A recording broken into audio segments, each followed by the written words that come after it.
இந்த பதிவை பார்க்க போகிற அத்தனை நண்பர்களுக்கும் அடியார்களுக்கும் அடியனுடைய பணிவான வணக்கங்களை தெரிவிச்சுக்கிறேன். அன்பினை பெருவாயாகில் அதர்மங்கள் அனைத்தும் நீங்கி துன்பமும் தவிர்ந்து போகும் துயரம் இங்கு உண்டோ சொல்வாய். இந்த பதிவில் நம்ம பார்க்க போகிறது மாணிக்கவாசக பெருமான் திருவாசகம் பண்ணியிருக்காங்க. அதில் 51 பதிகங்கள் பாடியிருக்காங்க. அதில் ஒரு பதிகம் திருப்பொற்சுண்ணம் அப்படின்ற ஒரு பதிகம். அந்த பதிகத்தில் எப்படி பாடியிருக்காங்க அப்படின்னா, இறைவனுக்கு அந்த வாசனை பொடிகள்லாம் பிடிக்கிறது. இப்போ எல்லாமே மெஷின் வந்தாச்சு, பாக்கெட்டில் போட்டு விற்கிறாங்க, வாங்கி அப்படியே கரைச்சிக்கிறாங்க. இப்போ இன்றைக்கி திருக்கோவில்களில் அதுதான் நடந்துகிட்ருக்கு. சில பெரிய கோவில்களில் வேணால் மாற்றங்கள் இருக்கலாம், அந்த முறைப்படி நடக்கலாம். ஆனால் எல்லாரும் பாக்கெட் வாங்கி கரைச்சி அபிஷேகத்துக்கு கொடுக்குறாங்க. அன்பர்கள் அடியார்கள் கொடுக்குறப்போ, அபிஷேகம்னு ஏற்றுக்கிறப்போ. அந்த காலத்தில் இடிக்கணும், வீடு கட்டுறதுக்கு சுண்ணாம்பு இடிப்பாங்க. அதுபோல் கோவில்களில் வாசனை பொடிகளை இடித்து அதில் இறைவனுக்கு அபிஷேகம் நடக்கும். அந்த பொற்சுண்ணம் இடிக்கிறது அப்படின்னு அதை சொல்லுவாங்க. சுண்ணம் இடிக்கிறது அப்படின்னு. அது ரொம்ப அழகான ஒரு நிகழ்வு, ரொம்ப அழகாக இருக்கும். இடிக்கிற போது கூடுமான வரை பெண்கள் இடிப்பாங்க. அந்த வேலையெல்லாம் பெண்கள் செய்வாங்க. அவங்களுக்கு அது ரொம்ப நல்லா சுலபமாக கை வரும். உலக்கையை மாற்றி மாற்றி மாற்றி போட்டு இடிச்சிக்கிட்டே இருப்பாங்க. ரொம்ப அழகான ஒரு நிகழ்வு. அந்த வேலையை செய்கிற போது பாடிக்கிட்டே செய்வாங்க. அதாவது வேறு சிந்தனை, மாற்று சிந்தனை இல்லாமல் பாடிக்கிட்டே செய்வாங்க. மனம் ஈடுபட்டு செய்வாங்க. அதில் ஒரு பக்தியும் இருக்கும், ஈடுபாடும் இருக்கும். வேறு பேச்சு சிந்தனை வராமல் இருக்கிறதுக்கு அது ஒரு நல்ல ஒரு வழியாக இருக்கும். அந்த பொற்சுண்ணம் இடிக்கிறப்போ பாடுறாங்க. அந்த பாட்டில் ஒரு பாட்டு நான் சொல்கிறேன். வேதமும் வேள்வியும் ஆயினார்க்கு, மெய்மையும் பொய்மையும் ஆயினார்க்கு, ஜோதியுமாய் இருளாயினார்க்கு, துன்பமுமாய் இன்பம் ஆயினார்க்கு, பாதியுமாய் முற்றும் ஆயினார்க்கு, பந்தமுமாய் வீடும் ஆயினார்க்கு, ஆதியும் அந்தமும் ஆயினார்க்கு, ஆடப்பொற்சுண்ணம் இடித்தும் நாமே, ஆடப்பொற்சுண்ணம் இடித்தும் நாமே அப்படின்னு சொல்லி பாடிட்டு இடிக்கிற மாதிரி மாணிக்கவாசக பெருமான் அதை பாடுறார். இறைவனை அப்படியெல்லாம் பல வகையில் பாடி பரவுறார். இது ஒரு வகை பாடி பரவல். அதில் என்ன சொல்கிறார், எல்லாத்தையும் முழுசாக சொல்கிற மாதிரி இருக்குது பாருங்கள். வேதமாக இருக்கிறது யார்? இறைவன். வேள்வி செய்தால் அது யார்? இறைவனுக்கு. மெய்யாக இருக்கிறது யார்? இறைவனே. பொய்மையாக இருக்கிற ஒருத்தர் பொய் பேசுகிறாங்கன்னா அவருக்குள்ளேயும் இறைவன் இருக்காங்கல்ல. பொய்யான பொருட்கள், அழியும் பொருட்கள், நிலையற்ற பொருட்கள் இருக்குல்ல, அதுவாக இருக்கிறதும் இறைவனே தானே. இப்போது கல்லா மண்ணாக இருக்கிறதும் இறைவன் தான். புல்லா பூண்டாக இருக்கிறதும் இறைவன் இல்லாத பொருளே கிடையாது. எல்லாம் இறைவனால் படைக்கப்பட்டது. எல்லாமே இறைவன், எல்லாத்துக்குள்ளேயும் இறைவன், எல்லாத்துலேருந்தும் வேறுபட்டு இருக்கிறதும் இறைவன் இல்லையா. இந்த இறைவன் எல்லாமா இருக்கிறதுனால வேதமும் அவர் தான், வேள்வியும் அவர் தான், மெய்யா இருக்கிறதும் அவர் தான், பொய்ப்பொருளும் அவர் தான், ஜோதியும் அவர் தான். அங்கிங்கே நாதபடி எங்கும் பிரகாசமாய் அப்படின்னு சொல்லுவார் தாய்மான சுவாமிகள். அதுபோல் ஜோதியும் அவர் தான். அயனும் மாலும் தேடுறப்ப அண்ட சராசரங்களுக்கும் நிறைஞ்ச ஜோதியாக இருக்கார். அதனால தான் அவங்களால திருவடியையோ திருமுடியையோ எங்கே இருக்குன்னு கண்டுபிடிக்கவே முடியாததுக்கு அதுவும் ஒரு காரணம். ஜோதிக்கு எதை கண்டுபிடிக்க முடியும்? ஜோதியுமாய், ஜோதி அகண்ட விரிஞ்ச எங்கன்னு எல்லாம் சொல்ல முடியாத ஜோதி எத்தனை கோடி சூரிய பிரகாசம்னு சொல்ல முடியாத ஜோதி. அந்த ஜோதியுமாய் இருள் ஊழிக்காலங்களில் இருளாக இருக்கிறது. இன்றைக்கும் பிளாக் ஹோல் அப்படின்னு ஒரு நல்ல வார்த்தை இருக்குது. இயற்கையில் அதுவும் ஒன்று. அங்கே தான் போய் ஒடுங்கி திரும்ப அங்கேருந்து தான் தோன்றுதுன்னு விஞ்ஞானிகளை ஒத்துக்கொள்ளக்கூடிய ஒரு உண்மை. இருள் ஆயினார்க்கு அந்த இருளும் அவர் தான். துன்பமாக இருக்கிறதும் அவர் தான். நமக்கு துன்பத்தை கொடுத்து அறிவு விளக்கம் வர வைக்கக்கூடிய இறைவனும் அவர் தான். துன்பமுமாய் இன்பமுமாய் அவர் தான் இன்பத்தையும் கொடுக்குறாரு. துன்பமுமாய் இன்பமும் ஆயினார்க்கு பாதியுமாய். ஒரு விஷயம் பாதியில் நின்று போதுன்னா அதுக்கும் அவர் நமக்கு ஊட்டப்பட்ட வினைகள் காரணமாக பாதியாக இருக்கிறதும் அவர் தான், முழுமையாக இருக்கிறதும் அவர் தான். பாதியுமாய் முற்றும் ஆயினார்க்கு பந்தமுமாய் நமக்கு உற்றார் உறவினராக இவ்வளோ வேண்டிய அத்தனையும் இந்த புவன போகங்களை கொடுத்தது அவர் தானே. இந்த உடம்பை கொடுத்து இந்த உடம்புக்கு தேவையான அத்தனை பொருட்களையும் கொடுத்து சுகபோகங்களையும் கொடுத்து உற்றார் உறவினரையும் கொடுத்து எல்லாத்தையும் கொடுத்தது அவர் தானே. பந்தமுமாய் சரி, பந்தமும் கொடுத்தது அவர் தான். அதிலேருந்து பரகதியை கொடுக்கணும், வீடு பேர் அடையணும், எல்லாத்துலேருந்து விட்டுட்டு நம்மளை கடைசியாக காப்பாற்றுறதும் முத்தி அளிக்கிறதும் அவர் தான். ஆயினார்க்கு வீடும் ஆயினார்க்கு ஆதியும் அவர் தான். எல்லாத்துக்கும் மூலன். அவர் எப்போ தோன்றினார், யாரால் தோற்றுவிக்கப்பட்டார், எதுவுமே இல்லையே. அவரே ஆதி, அவரே அந்தம். அவருக்கு யார் முடிவு சொல்ல முடியும்? எப்போ என்ன? அவருக்கு ஏதாவது எக்ஸ்பைரி டேட்லாம் சொல்லுவீங்களா? இல்லையே. அப்போது ஆதியும் அவர் தான், அந்தமும் அவர் தான், எல்லாமே அவர் தான். வேதமும் வேள்வியும் ஆயினார்க்கு மெய்மையும் பொய்மையும் ஆயினார்க்கு ஜோதியுமாய் இருள் ஆயினார்க்கு துன்பமுமாய் இன்பமுமாய் ஆயினார்க்கு பாதியுமாய் முற்றும் ஆயினார்க்கு பந்தமுமாய் வீடும் ஆயினார்க்கு ஆதியும் அந்தமும் ஆயினார்க்கு ஆடப்பொற்சொன்னம் ஈடித்தும் நாமே. ஆடப்பொற்சொன்னம் ஈடித்தும் நாமே. இந்த பாடலில் எல்லாம் இறைவன் தான் அப்படின்னு சொல்லிட்டார். ஒரு மாதிரி ஷார்ட் நோட்ஸ் கொடுத்தா மாதிரி சொல்லியிருக்கார். அவர் பூராவும் பரம்பொருளை சொல்லி சொல்லி சொல்லி அவருடைய கீர்த்திகளை அவருடைய பெருமைகளை திருவிளையாடல்களை சொல்கிறது தான் திருவாசகம் முழுசும். அதை முழுசும் படிச்சுட்டா அவ்வளவு விஷயங்களையும் நம்மளால் தெரிஞ்சிக்கிறதுக்கு முடியும். அவ்வளவையும் கொட்டி அப்படியே அவர் பாட்டு கடகடன்னு கொட்டியிருக்கார். பரம்பொருள் மானிட ஒரு கொண்டு வர அந்தணனாக வந்து எழுதும்போது அவ்வளவையும் சொல்லியிருக்கார். அப்பாப்பா, அப்பேற்பட்ட அந்த பாடலில் சும்மா ஒரு பாடல் நம்ம பார்க்குறோம்.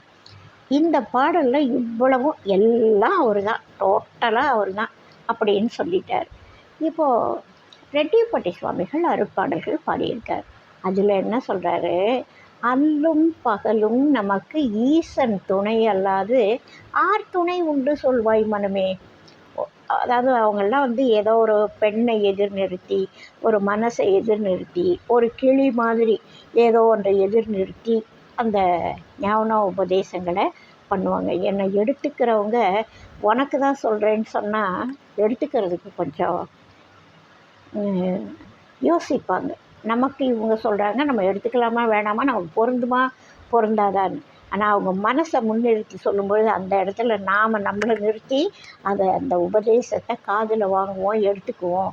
அப்படின்றது ஞானிகளோட அனுபவம். அதனால் அவங்க சொல்கிறது உனக்கு சொல்கிறேன் அப்படின்னு சொல்ல மாட்டாங்க. இப்படி சொல்லி அந்த நம்ம மனசை, அதாவது நம்முடைய பலகீனம் அதை அவங்க பக்கம் இழுக்கிறதுக்கு, இந்த நல்ல விஷயங்களை நம்ம மனசுக்குள்ளே உள்ளே அனுப்புறதுக்கு இது ஒரு வழி. அதுபோல் சொல்லுவார், அல்லும் பகலும் நமக்கு ஈசன் துணை அல்லாது ஆர் துணை உண்டு சொல்வாய் மனமே. இப்போ எல்லாமா இருக்கிறது இறைவன் தான். அப்போது பகலாக இருந்தாருன்னா, இரவாக இருந்தாருன்னா, இப்போ எந்த துன்பமாக இருந்தாருன்னா, இன்பமாக இருந்தால் என்ன, பாதியாக இருந்தாருன்னா, முடிஞ்சு போனால் என்ன, இருளாக இருந்தால் என்ன, ஜோதியாக இருந்தால் என்ன, பந்தமாக இருந்தால் என்ன, பந்தத்தை விட்டு போகிற வீடாக இருந்தால் என்ன?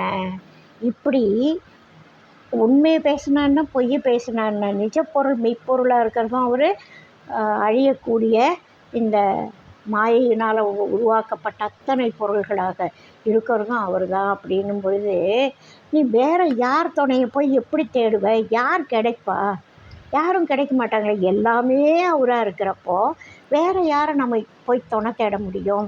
அல்லும் பகலும் அது அந்த ஊழிக்காலத்து இருளாக இருந்தாலும், பிறவி முடிஞ்சு அடுத்த பிறவி வர்ற இருள் காலமாக இருந்தாலும், இந்த தினசரி இருளாக இருந்தாலும், பகலாக இருந்தாலும், எந்த இருள் எடுத்துக்கிட்டாலும், இந்த தினசரி வந்துட்டு போகிற இருள் ஒரு இருள், ஒரு பிறவி முடிஞ்சு அடுத்த பிறவிக்கு நம்ம போகிறதுக்கு முன்னாடி சந்திக்கிற இருள் வேறு இருள், ஊழிக்காலத்து இருள் வேறு மாதிரி இருள், பேரூழிக்காலத்தில் இருக்கிற இருள் பெரிய இருள். இப்படி ஒவ்வொரு எந்த இருளாக இருந்தாலும், எந்த பகலாக இருந்தாலும், ஈசன் துணை அல்லாது யார் துணை உண்டு சொல்லுவோம்? வேறு யார் நமக்கு துணை வருவாங்க? எல்லாமே அவர். அப்போ வேறு யார்கிட்ட போய் நம்ம துணை தேட முடியும், கேட்க முடியும்? யார் வருவாங்க? ஈசன் இல்லாமல் இன்னொருத்தர் யார் நமக்கு துணை வருவாங்க? அதனால் அவர் என்ன சொல்லுவார்? அல்லும் பகலும் நமக்கு ஈசன் துணை அல்லாது ஆர் துணை உண்டு சொல்வாய் மனமே அப்படின்னு சொல்லுவார். அந்த தில்லையில் நடம் புரிகிற சிவபெருமானுடைய சேவடியை சேர்ந்துக்கோ. அப்படி நீ எதுவும் செய்யலைன்னு வச்சுக்கோ, இறைவனுடைய திருவடியை நீ நினைக்கலைன்னு வச்சுக்கோ, என்ன ஆகும் தெரியுமா? மனம் கோணாமானான்னு போகும். அப்போது நீ பொல்லாட்ட போவ, வேறு யார்கிட்ட வேணால் உன் மனசு இறை நாட்டம் இல்லாமல் இருக்குமானால் அப்போ உனக்கு எந்த புத்தி வேணாலும் போகும். அப்போ நீ என்ன செய்வ? தாறுமாறான சிந்தனைகளோட பொல்லார்கிட்ட போவ, தீயவங்கள்ட்ட போய் சேருவ, வேறு எதை வேணாலும் பாவிகள்கிட்ட போய் சேருவ. அப்போல்லாம் உனக்கு பலவித துன்பங்கள் அதிகமாகிடுமே. பிறவி தலையிலேருந்து நீ விடுபடுறதுக்கு வழியே இருக்காதே, தொடருமே பிறவி. அதனால் உன் மனமே, ஆன்மாக்களே, நீங்கள் எல்லாரும் என்ன செய்யுங்க? பக்தர்கள் தொழும் தில்லை பரமசிவன் அடியை பணியாமல் விட்டுட்டிங்கன்னா என்ன நடக்கும்? நாளை நமக்கு குற்றம் வந்துடும்பா. யமன் கையில் சிக்கிக்குவோம். யமன் கையில் சிக்கிறதுன்னா மீண்டும் பிறவி. அதுதான் யமன் கையில் சிக்கிறதுன்னு சொல்கிறது. யமன் கையில் சிக்கிக்கொள்வது மல்லால் கொடிய நரகந்தனில் அழுந்துவது நிஜமே. அதனால் எப்போதும் அல்லும் பகலும் நமக்கு ஈசன் துணை அல்லாது ஆர் துணை உண்டு சொல்வாய் மனமே அப்படின்னு சொல்கிறார். இன்னும் பல பாடல்களில் வந்ததை ஒப்புக்கொள்வாய் மனமே, வந்ததை ஒப்புக்கொள்வாய். ஏன் ஒப்புக்கொள்ளணும்? வந்ததுவே சிவன் தந்தது என்று அறிந்து, இறைவன் நமக்கு ஊட்டிய வினை, அந்த வினை வழியாக நம்ம இன்பத்தையும் துன்பத்தையும் நம்ம அனுபவிச்சே ஆகணும். பிராரத்வமாக ஊட்டப்பட்டது அது. அதை நம்ம அனுபவித்து புசித்து முடிக்கணும். அதனால் நம்ம என்ன நினைக்கணும்? வந்ததுவே சிவன் தந்தது என்று அறிந்து சிந்தை மகிழ்ந்து, சும்மா கஷ்டப்பட்டுக்கிட்டோ வேறு வழி இல்லாமையோ ஏற்றுக்கிறப்ப அது வேற, அதோட பலன் வேற. சிந்தை மகிழ்ந்தே தேறி தெளிந்து, இது இறைவனால் தரப்பட்ட பிரசாதம், இறைவன் நமக்கு கொடுத்த கொடை. நமக்கு அறிவு விளக்கம் வர்றதுக்காக இந்த பிரச்சனையை, இந்த விஷயத்தை, இந்த அனுபவத்தை நமக்கு கொடுத்துருக்கார் அப்படின்ற எண்ணத்தோட, சிவ சிந்தனையோட, அந்த தெளிவோடு நம்ம ஏற்றுக்கும் பொழுது அதனுடைய பலன் ஆகாமியம் சேராமல் இருக்கும். அதுக்கு தான் சொல்கிறாரு, வந்ததை ஒப்புக்கொள்வாய் மனமே, வந்ததை ஒப்புக்கொள்வாய். வந்ததுவே சிவன் தந்தது என்று அறிந்து சிந்தை மகிழ்ந்து தேடி தெளிந்து வந்ததை ஒப்புக்கொள்வாய் மனமே அப்படின்னு சொல்வார். நிறைய பாடல்களில் அதே கருத்தை தான் சொல்கிறார். அதே போல் ஒவ்வொரு பாடல்கள்லையும் ஈசா பாராய் உன் திருக்கண்ணால் என்னுடைய துன்பங்களை போக்கு, பூமியில் வரமாட்டானா, எனக்கு அருள் பெறணுமே, அருள் தரணுமே, அதனால் இங்கே வரணும் அப்படின்வார். ஈசா எனக்கு வரம் தாராய், இது சமயம் ஈசா எனக்கு வரம் தாராய், ஈசனை நம்பினேனே அப்படின்வார். சோதனை செய்யாதே அரணே அப்படின்வார். சிவபெருமானுக்கு தொண்டு செய்யாவிடில் ஜென்மம் எடுத்ததே வீண் அப்படின்வார் ஒரு பாடலில். அதுபோல் சிவபெருமான் எல்லாமா இருக்கார் அப்படின்றது திருவாசகம் படிக்கிற எல்லாருக்கும் நல்லா தெரியும். அதையே தான் அருட்பாடல்களில் சுவாமிகளும் சொல்லியிருக்காங்க. எல்லாம் அவன்தான்ப்பா, அதை விட்டால் வேறு ஒன்றுமே இல்லை. வேதமும் வேள்வியும் ஆயினார்க்கு, மெய்மையும் பொய்மையும் ஆயினார்க்கு, ஜோதியுமாய் இருள் ஆயினார்க்கு, துன்பமுமாய் இன்பம் ஆயினார்க்கு, பாதியுமாய் முற்றும் ஆயினார்க்கு, பந்தமாய் வீடும் ஆயினார்க்கு, ஆதியும் மந்தமும் ஆயினார்க்கு, ஆடப்பொற்றுண்ணம் நீடித்தும் நாமே. அப்படி நான் இந்த ஒரே ஒரு பாடலை எடுத்துக்கிட்டேன். இன்னும் எல்லா பாடல்களையும் சொல்லப்பட்ட கருத்தே அதுதானே. அதனால் இந்த நல்ல விஷயங்களை நம்ம பாட பாட சொல்ல சொல்ல இந்த நல்ல வார்த்தைகள் நமக்கு உள்ளே போய் பல மாற்றங்களை கொஞ்சம் கொஞ்சமாக உண்டு பண்ணும். அந்த மாற்றங்கள் தான் நம்மளை நல்ல பாதையில் கூட்டிகிட்டு போகும். இறைவனை தரிசிக்கிறதுக்கு போய் சேர்றதுக்கு வழிகாட்டும்.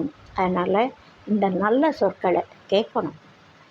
நல்லாரை காண்பதும் நன்றே, நல்லார் சொல் கேட்பதும் நன்றே, அவருடைய குணங்களை உரைப்பதும் நன்றே, அவரோடு இணைஞ்சு இருப்பது ரொம்ப ரொம்ப நன்று இல்லையா? முழுக்க முழுக்க நன்று. அப்போது இந்த நல்லார் சொல் கேட்குற நீங்கள் இதை மற்றவங்களுக்கும் ஷேர் பண்ணுங்கள், சப்ஸ்கிரைப் பண்ணுங்கள். இதுக்கு முன்னாடி பண்ணலைன்னா சப்ஸ்கிரைப் பண்ணுங்கள், மற்றவங்களுக்கு ஷேர் பண்ணுங்கள். உங்களோட கனிவான கருத்தை எனக்கு சொல்லுங்கள். வாழ்க வளமுடன். அடுத்த ஒரு பதிவில் அடுத்த ஒரு கருத்தோடு பார்க்கலாம். வாழ்க வளமுடன். வாழிய நாளும் மெய்மை, வாழ்க நல்லறங்கள் எல்லாம், வாழிய பெரியோன் நாமம் வாழியே வாழி வாழி.